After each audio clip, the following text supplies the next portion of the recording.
My arrogant boss abandoned me on a company trip. We're all here, so let's go. But just as I arrived, the bus pulled off. When they reached the luxury hotel, the manager dropped a bomb without him. You'll be charged $50,000. Is that fine? Driver, just go ahead without worrying about it. The bus left after our manager, Bob, said those icy remarks. I could see Catherine's nervous face staring down at me from the window. First of all, I was the only one assigned a totally different location for the meeting. Hold on, please let me in as well. As the vehicle withdrew, my voice reverberated in vain. I watched TV in silence at home. At that moment, a message from Bob buzzed through my phone. Sincerely, I assumed this would occur eventually. Bob's frantic voice could be heard when I picked up the phone. We just arrived at the hotel, and they informed us that the $50,000 lodging cost would apply without you. What's happening? The cost of abandoning me was high. I didn't care if they camped out or coughed up $50,000. I was just concerned about Catherine. Sean Lucas is my name. I work for a mid-sized electronics leasing company and am 33 years old. After graduating from college, I started working in the sales department of this organization, and I'm currently in my 11th year. My days are full of motivation because I've taken on significant duties and been given significant assignments. I believe that I get along well with my co-workers, and recently, several of my less experienced colleagues have begun to admire me and want to spend time with me. Kevin is one of them in particular. We're all going out for drinks later soon. Do you want to come? Everybody is eager to hear more of your amazing college tales. Don't tell me you're just buttering me up to make me pay. You got me. It's amusing and educational to observe the antics of younger co-workers even though I'm still seen as young in the firm. They've taught me a lot, and they frequently help me see my own weaknesses. And it's not just the men. It's not because I'm some sort of attractive boy that the women in the office appear to like me too. 3 amiable sisters lived close to my parents' house when I was growing up, and we spent a lot of time playing together. I gained a lot of knowledge about the thoughts and joys of women. It's so soothing to be around you, Scene. You always consider from a woman's point of view. Therefore, I don't have to tread carefully. Oh, aren't you thinking about getting married soon? You were admired by many of the women in the office. I would also be raising my hand if I were single. Scene. You're what I call a gentleman at heart. Being a gentleman at heart seems to be the male equivalent of having a lovely soul. I've had many chances to date women, but none of those relationships have lasted very long. Perhaps I simply hadn't found someone I genuinely wanted to marry yet, or perhaps my expectations were too high. In addition, it's not uncommon for people in their 30s to be unmarried these days, and late weddings are more prevalent. I, therefore, didn't feel hurried and believed that it would be okay to be single in the event that I didn't find the appropriate person. Then, however, my perspective on life abruptly shifted. One of our new hires was a woman who was just like me. She was assigned to the same sales department as me, and her name was Catherine. It felt like lightning struck me when I first saw her because she was so incredibly beautiful. Catherine is my name. I'll put in a lot of effort to contribute significantly to the team. I'm excited to collaborate with each and every one of you. Her words were polite, and she had a calm demeanor for someone her age. There was nothing flashy about her at all. I found myself thinking that maybe I had remained single all this time just so I could marry her. I was assigned as Catherine's mentor. This gave me a legitimate reason to talk to her and a perfect chance to show her my good side. However, a significant obstacle arose. That obstacle was someone close to us. The immediate obstacle was, without a doubt, my direct supervisor. At the same time, Catherine joined the company. Bob was transferred to our sales department as the new manager. His arrival immediately soared the atmosphere in the office. Bob was an elite who graduated from a prestigious state university. He had been with the headquarters sales department until this transfer to our branch. What this transfer meant was unclear to us. At 48 years old and never married, Bob became a topic of interest among the female employees. If he's never been married, doesn't that mean there's something wrong with his personality? Normally, a guy that high up would have arranged marriages proposed by his superiors, right? Maybe he was so disliked by women that none of those worked out. I tried to avoid getting involved in such gossip, but as we worked together, we began to realize those speculations might not be far off. Bob behaved as if bossing others around was his main job with an air of arrogance. There was one instance where an employee made a scheduling mistake during a meeting. Bob's rage was over the top, hurling insults so harsh they felt like personal attacks. Shouldn't he be focusing on more important things? As a manager, Bob should have taken the initiative to visit the client and apologize on behalf of his team. Instead, he went around badminton his team as incompetent, making it sound like he was the victim of unfortunate circumstances. That employee was pushed to the brink of resignation, but thanks to our encouragement, managed to bounce back and close a big deal. On top of that, Bob seemed to develop a particular hostility toward me. The reason, Catherine. It appeared that Bob had taken a liking to Catherine and wanted to date her. However, Catherine came up with various excuses to avoid any personal interaction, but Bob soon realized that Catherine's feelings were directed toward me. Knowing that I was ahead in the race for love, Bob began harassing me in every way he could. He would intentionally give me incorrect schedules or dump an unreasonable amount of paperwork on me. Each time, other colleagues stepped in to help, and so far, I'd managed to get by without major issues. In the midst of this, Catherine seemed to be calmly observing both my and Bob's behavior. "Bob is just awful, isn't he? You're doing your job perfectly fine, Scene. As long as I have your support, Catherine, I can handle anything. Plus, other co-workers are on my side too. I'm really lucky to be surrounded by such great people." Ironically, Bob's oppressive behavior ended up bringing Catherine and me closer together. Amid all this, a company sales department trip was planned. I was tasked with finding accommodations and booked a luxurious resort lodge for 10 people. As I was looking at the resort's website, Catherine peeked at my screen. "Wow, you managed to book this lodge? I've heard it's incredibly popular with a 3-year waiting list for reservations. I used some special connections to pull some strings. Just keep that part between us though." Seeing how excited Catherine was made me look forward to the trip even more. For the trip, we planned to travel by coach bus. On the day of departure, I eagerly packed my small suitcase and headed to the designated meeting spot. However, I couldn't find any of my co-workers, and there was no bus in sight. Could it be that Bob gave me a different meeting location on purpose? I called Kevin on my phone, and he told me that everyone except me was already gathered at a completely different bus stop. Grabbing my suitcase, I started running. Sweating heavily, I somehow managed to reach the bus stop only to find everyone already on the bus. From the window, Bob saw me and laughed smugly. "Everyone's here, so let's go, driver. Don't worry about it, just go." Heartlessly, the bus pulled away. Through the window, I caught a glimpse of Catherine's anxious face as she looked down at me. "Wait, please let me on too." My voice echoed in vain as the bus disappeared from view. As I stood there watching the bus drive away, I felt all the energy drain from my body. Since the trip was planned for 3 days and 2 nights, I decided to treat it as an unexpected long weekend. Although I considered myself a calm and mild-mannered person, my anger boiled over at this incident. Taking out my phone, I made a quick call and then sighed deeply. Determined to make the most of my time off, I headed to a movie theater and turned off my phone. After the movie, I treated myself to a fancy solo dinner before heading back to my apartment. When I got home, I noticed the answering machine on my landline was blinking. That's when I realized my phone had been off the whole time. Turning it back on, I found a flood of voicemail messages waiting for me. In truth, I had turned off my phone knowing Bob would call once they reached the lodge. The movie theater was just an excuse. Of course, I hadn't planned on leaving it off this long. Most of the voicemails were from Bob. Just then, my phone rang again, and this time, it was Bob calling. When I answered, his voice was panicked and frantic. "We've just arrived at the lodge, but they said without you, the total cost is $50,000. What the heck is going on?" Leaving me behind came at a steep price. Whether they paid $50,000 or camped out somewhere, I couldn't care less. The only thing that worried me was Catherine.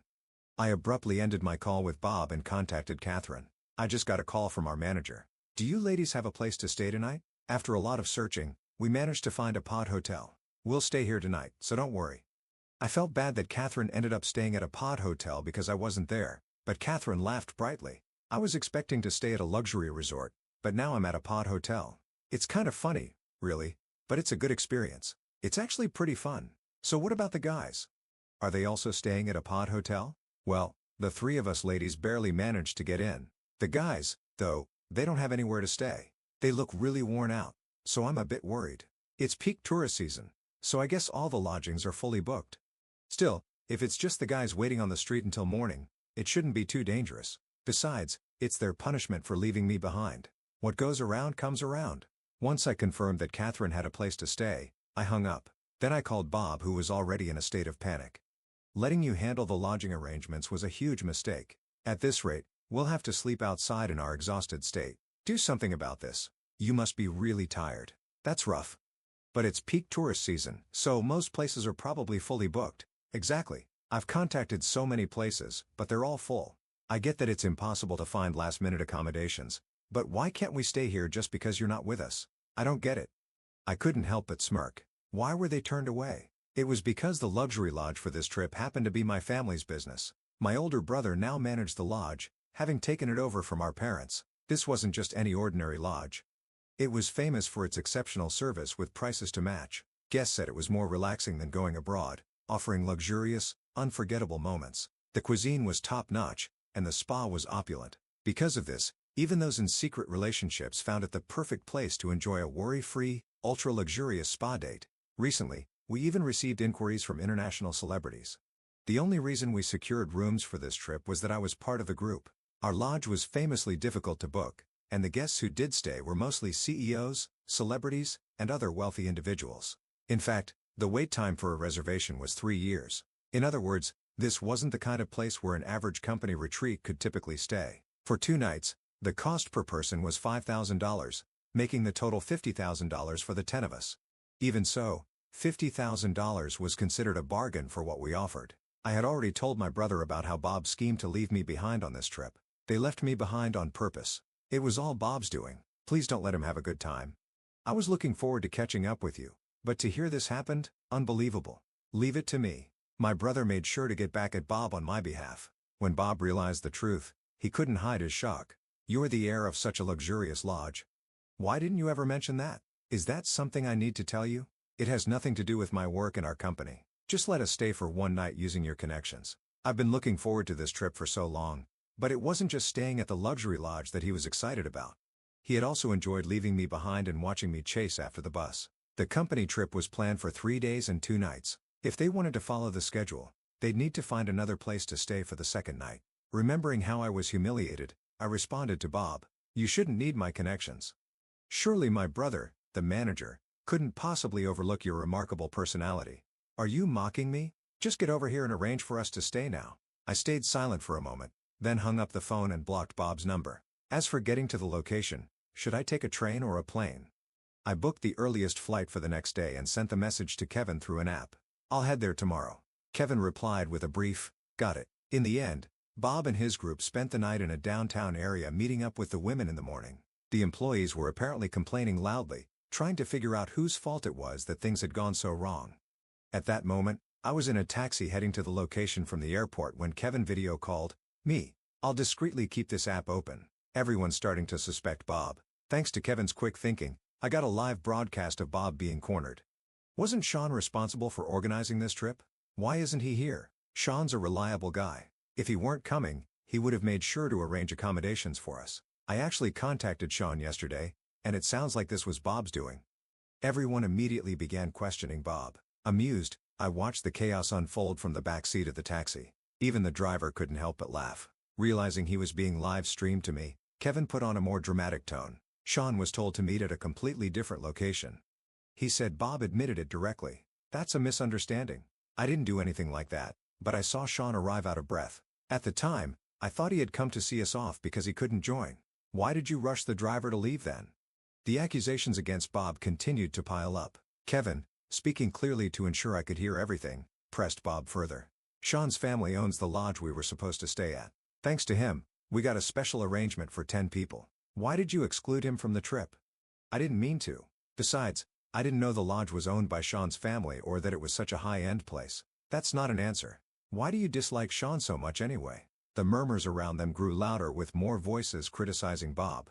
Kevin pushed even harder. So what's your plan now? Are we supposed to spend another night sleeping outside? If that's the case, I'd rather just go home right now. We came to relax, but this is exhausting and infuriating. Shouldn't we charge Bob for all the money we spent on this trip? Just then, the taxi I was riding in stopped in front of Kevin and the others. I stepped out of the back seat gracefully, right into the middle of the commotion. I raised one hand in acknowledgement to the employees who had noticed me and declared, "I apologize for the inconvenience caused by my absence yesterday. I've arranged for all employees except Bob to stay for one more night." Cheers erupted from the employees, and they crowded around me, giving high fives. Seeing Catherine's smile was the biggest relief of all. What was most satisfying, however, was that no one sympathized with Bob, completely losing his standing. Bob still complained, "Why am I the only one who can't stay? If there's another night available, I should be able to stay too." The employees immediately criticized him. "This all happened because you left Scene behind, didn't it? If there's no place for you, why don't you just head home already?" I contacted my brother who sent a shuttle bus to pick us up. Together with all the employees, except Bob, we headed to the lodge. That night, we had dinner together in the banquet hall. We invited the town's best performers and enjoyed traditional entertainment. This is such a rare experience. I doubt you'll ever have another chance like this. Yeah, the number of traditional performers is dwindling. CEOs of big companies even fly out here just to enjoy this kind of entertainment. Every little gesture they make is so elegant. I wish I could move like that. The banquet continued, and I had the longest conversation I had ever had with Catherine. Meanwhile, Bob was unable to enter the lodge and spent a second night sleeping outdoors. The next morning, we woke up feeling refreshed and enjoyed a heartfelt breakfast. The meal featured rare and luxurious items you'd never find in the city. Someone teasingly took a photo of the breakfast and sent it to Bob, who quickly replied. Apparently, Bob had settled for some convenience store bread. After leaving the lodge, we went sightseeing. Through this trip, I'd say the bond among our sales team grew even stronger. My brother told me, "Feel free to use the lodge again anytime." So we all talked about returning next year. In the afternoon, we headed to the bus terminal for our scheduled return trip. There, we found Bob, exhausted and sleeping on a bench. Kevin leaned over to me and whispered jokingly, "Should we just leave him here? Don't even joke about that. Think about how it feels to be left behind." I approached Bob and gently tapped his shoulder. Bob opened his eyes, but didn't seem fully present and avoided looking at me. "Bob, the bus is leaving soon. Let's head back." "I'm not going." "If you want to go, go ahead without me." "Are you serious? You don't even have a place to stay, do you?" Bob stood up silently, his face expressionless, and quietly walked away. We couldn't exactly force Bob to come back against his will. As he walked away with no other choice, we departed as planned. I took a day off and returned to work the following day. However, Bob didn't return to work. The employees began to worry. Bob must have gotten back already. Right? He probably took a different bus after hours. After 2 nights of sleeping outside, he's probably sore all over. Maybe he's at a chiropractor and will come back tomorrow or the day after. Even after 2 more days passed, Bob still hadn't shown up to work or contacted anyone. With no other choice, I called Bob's cell phone, but the person who answered wasn't him. It was a police officer at a local station. "At last, we've identified who he is. He's been refusing to speak and had no identification on him." What exactly did Bob do? I never imagined he'd end up in trouble with the police. Actually, he was caught shoplifting and was arrested, the officer explained. According to the officer, Bob had been sleeping outdoors, and at some point, his wallet was stolen. Even though he still had his phone and could have reached out to us for help, he didn't. Perhaps it was a matter of pride, but eventually, he couldn't stand the hunger and tried to take some bread from a convenience store. When he attempted to leave without paying, he was immediately caught by a store clerk. During questioning, Bob refused to explain himself and wouldn't unlock his phone. It was only when I called that he finally unlocked it, but he still refused to talk. That's when the officer answered the phone and explained the situation to me. In any case, we need someone to come and pick him up. We were at a loss. Getting to him would mean taking a flight or a long bus ride again. After discussing it with upper management, it was decided that I would go retrieve him. After completing the necessary paperwork, the 2 of us walked out of the police station together. That was the last time I saw Bob. "Bob, let's at least go back to the office and explain everything." "You aren't heartless." "No. It's over. Everything is finished." Shaking off my hand, Bob walked away, his figure looking smaller than ever. Because he committed a crime during a company-sponsored trip, Bob was dismissed. The one who succeeded Bob as the sales manager was me. Becoming the sales manager gave me a strong sense of confidence.